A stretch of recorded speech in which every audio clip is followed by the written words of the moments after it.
नमस्कार साथियों, मैं सय्यम जैन नई ताज़ा न्यूज़ में आपका स्वागत करता हूं। इस वक्त हम मौजूद हैं हिसार के गीतांजलि अस्पताल में। यहां पर डॉक्टर यशपाल सिंगला हमारे साथ मौजूद हैं। बैरिएट्रिक सर्जन हैं और इसके अलावा जनरल सर्जरी में भी काफ़ी नाम है इनका।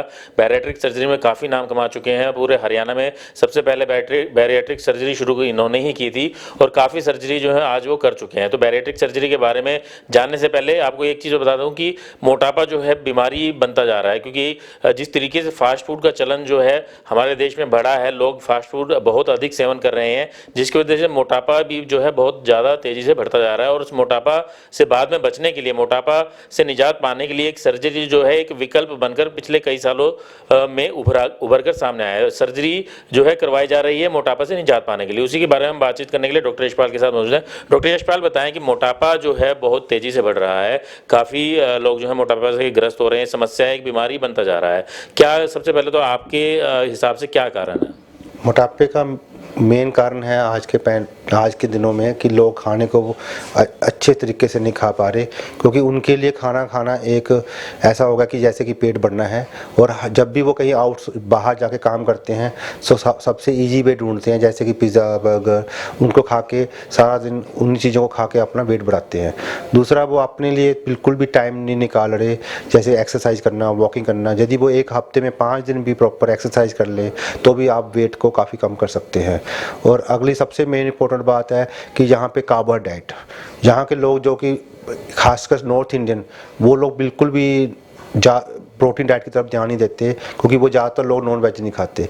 ज़्यादातर लोग जहाँ पे कार्बोहाइड्रेट की तरफ ही ध्यान दिया जाता है। सारा दिन कार्बोहाइड्रेट खाना, ब्रेड खाना, बटर खाना, अपना हर टाइम बर्गर खाना, रोटियों की तरफ ज़्यादा ध्यान रखना। इनसे क्या होता है, सबसे ज़्यादा आपको कार्बोहाइड्रेट मिलती है, जिसके कारण उनका वेट ज़्यादा बढ़ता जा रहा है। तो ये वेट बढ़ने की समस्या के साथ जो है बीमारियां भी जो है शरीर में लगती जाती हैं। तो दर्शकों को मैं ये बताना चाहूँगा कि कौन कौन सी बीमारियां हैं जो मोटापे के कारण जो है व्यक्ति को लग सकती हैं? मोटापे के कारण हर तरह की बीमारी लग सकती है। यदि हम सिर से लेके पैर तक शुरू करें तो आप सिर में देख लो, माइग्रेन की प्रॉब्लम शुरू हो सकती है, ब्रेन ट्यूमर हो सकता है, फेस पे देखें तो सांस लेने में दिक्कत आ सकती है, फेफड़ों में जाए तो सांस लेने में दिक्कत आ सकती है, पेट में जाए तो फैटी लीवर हो सकता है, बड़ी आंत का कैंसर, छाती का कैंसर, और नीचे पैरों पे जाए तो पैरों पे सोजिश, वेरिकोज वेन, हर तरह की बीमारी उनको हो सकती है। जो सबसे बड़ी बीमारी है शुगर जो है, मतलब मोटापे की वजह से भी हो सकती है, और जो सभी बीमारियों की जड़ है। इनमें मेटाबॉलिक डिजीज़ होता है, जिसमें कि बीपी का आना, शुगर का आना, और अपना थायराइड की प्रॉब्लम आनी, और लिपिड प्रोफाइल चेंज होना, ये कॉमन प्रॉब्लम है। जैसे कि हम देख रहे हैं आजकल अपनी ओपीडी में सबसे ज़्यादा पेशेंट हमारे पास फैटी लीवर के पेशेंट आ रहे हैं। जैसे ही हमारी बॉडी का 10% वेट बढ़ जाता है तो सभी के पेशेंट फैटी लीवर आ जाते हैं। और बाज़ार में इसकी बहुत सारी दवाइयाँ आ चुकी हैं, पर उनका कोई फ़ायदा नहीं होता। सबसे मेन ट्रीटमेंट होता है आप वेट मेंटेन करें, जिससे आप फैटी लीवर को, डायबिटीज को, हाइपरटेंशन को वेट मेंटेन करके काफ़ी कंट्रोल कर सकते हैं। एक मोटापे की बीमारी में एक बीमारी और भी है जो मतलब सुनने में कम आती है, लेकिन काफ़ी खतरनाक हो सकती है, जो सांस सोते हुए जो रुकने की एक बीमारी होती है। तो क्या वो भी इस मोटापे के कारण है? सबसे पहले मोटापे के कारण हमारा जो फैट होता है वो छाती के ऊपर और अपने गर्दन के ऊपर आना शुरू हो जाता है, जिसके कारण सबसे पहले पेशेंट स्नोरिंग ज़्यादा हो जाती है रात को। उसके बाद उनको ऑब्स्ट्रक्टिव स्लीप एपनिया सिंड्रोम हो जाता है। ऑब्स्ट्रक्टिव स्लीप एपनिया, जैसे कि नाम से पता लग रहा है, गर्दन के आसपास फैट आएगा तो ऑब्स्ट्रक्शन होगी, स्लीप मतलब सोते समय, एपनिया में सांस ना आना। तो ये सबसे ज़्यादा प्रॉब्लम आ रही है, और इसमें कई बार पेशेंट सोते सोते उनकी डेथ भी हो सकती है। और यदि आप सर्जरी करा के आप करें और इससे वेट कंट्रोल हो जाता है तो 98% चांसेस हैं कि आपको OSA से निजात पाया जा सकता है। ये मोटापे की बीमारियों की बात होगी कि मोटापे की वजह से जो बीमारियां आ रही हैं, तो हम अगर बात करते हैं कि मोटापे से निजात कैसे पाना, नेचुरल तरीका है वो सबको पता है कि डाइट पर कंट्रोल करके या फिर एक्सरसाइज करके। लेकिन एक जो पिछले कई सालों में जो चीज़ उभर के आई है कि सर्जरी से जो है मोटापे से निजात पाने का एक विकल्प जो है उभर कर आया है। तो उसमें क्या क्या विकल्प जो है मरीज के पास है, जो हम उसको मरीज ही बोलेंगे जो मोटापे से ग्रस्त है, क्योंकि बहुत बीमारियां जो उसको लग जाती हैं, तो वो कैसे मोटापे से निजात जो है सर्जरी के माध्यम से पा सकता है? जब मैंने ये सर्जरी 2010 में शुरू की थी तब हमारे पास मोस्टली पेशेंट 40 साल के ऊपर आते थे, पर पिछले 13-14 सालों में मैंने ये देखा है अब मेरे पास लोएस्ट एज 13 साल के बाद के पेशेंट आने शुरू हो गए। आजकल 25% पेशेंट मेरे 18 साल से लेकर 30 साल की एज तक होते हैं। यंग पेशेंट की पॉपुलेशन इस सर्जरी के लिए बढ़ती जा रही है, क्योंकि ये खाने पीने के तरीके के कारण ही है। तो हम इनको पहले तो हम पेशेंट को हम डाइट प्लान और उसके बाद एक्सरसाइज प्लान पर डालते हैं 6 वीक्स के लिए। यदि वो इस चीज़ को फॉलो करके वेट कम करता है तो अच्छी बात है, नहीं तो फिर हम सर्जरी के लिए ऑप्शन में जाते हैं। तो सर्जरी की हम बात करते हैं, तो सर्जरी के कौन कौन से विकल्प जो है मौजूद हैं इससे भी बीमारी के लिए डिपेंड करता है कौन सी एज है आपको, इसमें खाने को कम करना या बाईपास करना, इसको हम सर्जरी के 2 तरह के ऑप्शन देते हैं। पेशेंट को बीपी है, शुगर है, नहीं है, एज है, सारी चीज़ें नोट करके उसके हिसाब से, पेशेंट के हिसाब से हम सर्जरी को टाइप को डिसाइड करते हैं कौन सी करनी है। कौन कौन सी सर्जरी होती है? जैसे कि सबसे मोस्टली कॉमन यंग एज में होती है स्लीव गैस्ट्रेक्टमी, जिसमें सिर्फ थैली को छोटा किया जाता है। उसके बाद आती है बाईपास सर्जरी, जिसके अंदर थैली को छोटे करके, स्टमक को छोटा करके और आंत को भी बाईपास किया जाता है। वो ज़्यादातर हम सर्जरी ओल्ड एज या फिर हम आपको मेटाबॉलिक डिजीज जिसमें बीपी शुगर उनमें किया जाता तो ये है, जब बहुत ज़्यादा हैवी वेट हो तब करते हैं। अगर आम बोलचाल की भाषा के हिसाब से हम लोगों को समझाना चाहें कि इस सर्जरी में किया क्या जाता है, मतलब थोड़ा सा उसका प्रोसीजर अगर हम बात करें तो आम आदमी की भाषा के हिसाब से तो क्या हम कहेंगे? इस सर्जरी में जो पेशेंट खुद के खाने पे लगाम नहीं लगा सकते, हम उसमें सर्जरी के अंदर उसको खाने की कैपेसिटी कम किया जाता है। यदि आपको बीपी शुगर है या ज़्यादा वेट है तो खाने की कैपेसिटी कम करके साथ साथ हम आंत को भी बाईपास किया जाता है। तो इसमें ये सुना जाता है कि मतलब जो बोला जाता है कि पेट काट दिया जाता है, मतलब जो पेट को छोटा कर दिया जाता है। तो एक तरीका होता है कि पेट को बिल्कुल ही छोटा कर दिया जाता है, दूसरा होता है कि बांध देना, तो क्या वो भी एक ऑप्शन है? ऐसा पेट को बांधना ये कोई ऑप्शन नहीं है। जब लोगों के अंदर गलतफहमी है कि पेट को बांध दिया जाता है या थैली पेट को काट दिया जाता है, इसमें अंदर स्टमक होता है जिसको मैदा कहते हैं, या थैली जिसमें खाना गिरता है, उसको हम छोटा करते हैं या छोटी आंत को उसके साथ जोड़ के बाईपास करते हैं। तो इसकी वजह से मतलब वो खाना ज़्यादा नहीं खा पाता, तो क्या ये पूरी उम्र उसके साथ यही स्थिति बनी रहने वाली होती है या पहले वाली स्थिति में दोबारा आ सकता है? जब पेशेंट का किसी का वेट थोड़ा बढ़ता है तो वो डाइट कंट्रोल करके, एक्सरसाइज करके कंट्रोल कर पाता है। भाई बहुत ज़्यादा वेट बढ़ने के बाद उसका खुद का कंट्रोल नहीं रहता, तो हम सर्जरी करके उसका खाने की कैपेसिटी कम करते हैं, और जो लंबे समय तक वेट कम करने में हेल्प करता है, ना कि परमानेंट सोल्यूशन है। क्योंकि इस सर्जरी करने के बाद पेशेंट को डाइट तो हमने करवा दी, एक्सरसाइज और डाइट प्लान सारा कुछ फॉलो करना पड़ेगा। यदि वो फॉलो नहीं करेंगे तो यदि हम थैली को छोटी करते हैं तो 10 साल, और यदि हम बाईपास करते हैं तो 15 से 20 साल तक की सर्जरी कामयाब है। सर्जरी तो हमेशा ही कामयाब है, पर पेशेंट फेल हो जाता है इसमें।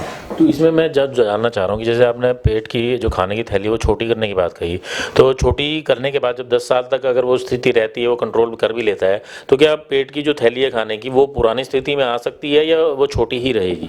खाने की थैली को हम जैसे देखा है कि जितना हम खाएंगे उतनी फैला सकते हैं। ये हमारी बॉडी में स्ट्रेचेबल ऑर्गन होता है, जितनी स्ट्रेच कर लो इसमें पेन नहीं होता। बाकी मुंह से लेके हम पेट के रास्ते जाएं तो कोई भी चीज़ ज़्यादा खाएंगे तो स्ट्रेच होने के बाद पेन होता है। तो ये पेशेंट के ऊपर डिपेंड करता है। यदि आप सर्जरी कराने के बाद भी एक्सेस खाएंगे या कोल्ड ड्रिंक पियेंगे, सोडा पियेंगे, तो उसके कारण इसको आप स्ट्रेच कर पाते हो। स्ट्रेच होने के बाद कैपेसिटी बढ़ जाती है और पेशेंट दोबारा वेट बढ़ जाता है इसमें। तो जो बैरिएट्रिक सर्जरी यानी कि वजन कम करने की सर्जरी की बात की जाती है आजकल, काफ़ी चलन जो है हुआ है, तो इसके सक्सेस रेशो की अगर हम बात करते हैं तो कितना सक्सेस रेशो रहता है? तो क्या इसमें पेशेंट के लिए क्या ये फैटल भी हो सकती है? इस सर्जरी में रिस्क बहुत कम होते हैं आजकल, बिकॉज लेटेस्ट इक्विपमेंट आ गए हैं। लेस देन 1% चांसेज हैं, क्योंकि कोई भी पेशेंट आता है उसका BMI 40-50 या ऑलमोस्ट डबल वेट आते हैं।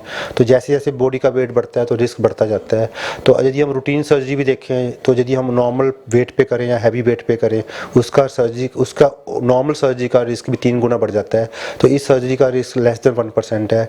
यदि पेशेंट अपना सर्जरी के बाद सब कुछ ध्यान रखे तो पेशेंट को अपनी लाइफ लॉन्ग पतला रह सकता है, वेट कम कर सकता है। तो ऐसे कौन से पेशेंट्स होते हैं जिनको ये सर्जरी जो है सजेस्ट की जाती है कि भाई वो बिना सर्जरी के पतला हो ही नहीं सकते, मतलब ऐसे कौन से पेशेंट होते हैं जिनको आप सजेस्ट करते हैं? यदि आप देखो तो पेशेंट आज मार्केट में बहुत सारे प्रोडक्ट्स आ गए हैं जो कि आप खाने से या डाइट प्लान करने से आप maximum 20 kilo 30 kilo, sometime patient 50 kilo भी कम कर लेते हैं। द मोमेंट जैसे ही आप वो ड्रग्स मेडिसिन छोड़ते हो या आप अपना डाइट प्लान चेंज करते हो तो आप विद इन 2-3 मंथ्स अपना वापस वेट गेन कर लेते हो इस सर्जरी से, क्योंकि हम स्टमक की कैपेसिटी कम कर देते हैं। यदि आप इसमें रिस्ट्रिक्शन भी अपनी नहीं छोड़ोगे या अपना परहेज नहीं करोगे तो भी आप 5 से लेकर 10 साल तक अपना वेट कम करके रख सकते हो। तो इसमें एक चीज़ और कही जाती है कि मतलब जैसे ये बोला जाता है कि जो बीमार है आज, मतलब जो मोटापे की बीमारी से त्रस्त है, तो वो जैसी लाइफ जी रहा है तो उससे अच्छा है कि सर्जरी करा के कम से कम जितने आगे के साल वो निकालता है वो अच्छे तरीके से निकाल पाए। यदि आप देखो तो इस सर्जरी में 25 साल तक एज कम होती है। यदि आप इंटरनेशनल प्रोटोकॉल्स देखें या पेपर्स देखें तो हमने देखा है यदि मान लो पेशेंट 35 की एज में आता है मेरे पास 170 किलो का, तो मैं उनसे एक ही क्वेश्चन पूछता हूँ कि आप 50 ईयर्स तक पहुँच पाओगे? वो सारे एक ही बात बोलते हैं 45-50 तो बहुत दूर की बात है। तो यदि हम देखें एज एवरेज एज 72 है तो ऑटोमेटिकली 25 साल तक एज खुद पेशेंट मानता है कि मेरी एज 25 साल तक कम हो गई है। तो इस सर्जरी में जैसे जैसे वेट बढ़ता जाएगा आपकी लाइफ एक्सपेक्टेंसी से एज कम होते जाएंगे। तो हमने देखा है कि पेशेंट जब खुद एक जिसको मेडिकल लाइन की नॉलेज नहीं है वो खुद डिसाइड करता है कि मेरा 160-170 वेट पे मैं अपना 50 ईयर्स क्रॉस नहीं कर पाऊंगा, तो इट मीन्स वो 25 ईयर्स तो खुद ही डिसाइड कर रहे हैं। तो यदि वो सर्जरी कराएगा और अपना बाद में परहेज रखेगा तो वो इस एज को 72 तक पहुंचने की पूरी कोशिश कर सकता है। तो इसमें कितने वेट वाले पेशेंट्स को आप सजेस्ट करते हैं, मतलब कि मिनिमम कितना वेट होना चाहिए जिसके लिए मतलब सर्जरी ज़रूरी हो जाती है? एज पर गाइडलाइंस होती हैं 35 के ऊपर यदि डायबिटीज़ हाइपरटेंशन है तो सर्जरी रिकमेंड करते हैं। जब यदि आपको बीपी शुगर नहीं है तो 40 के ऊपर हम ये सर्जरी रिकमेंड करते हैं। तो सर्जरी करने के बाद जो है पेशेंट्स को क्या इसमें प्रिकॉशंस रखनी पड़ती हैं और क्या चीज़ें हैं जो ध्यान में रखी जाती है?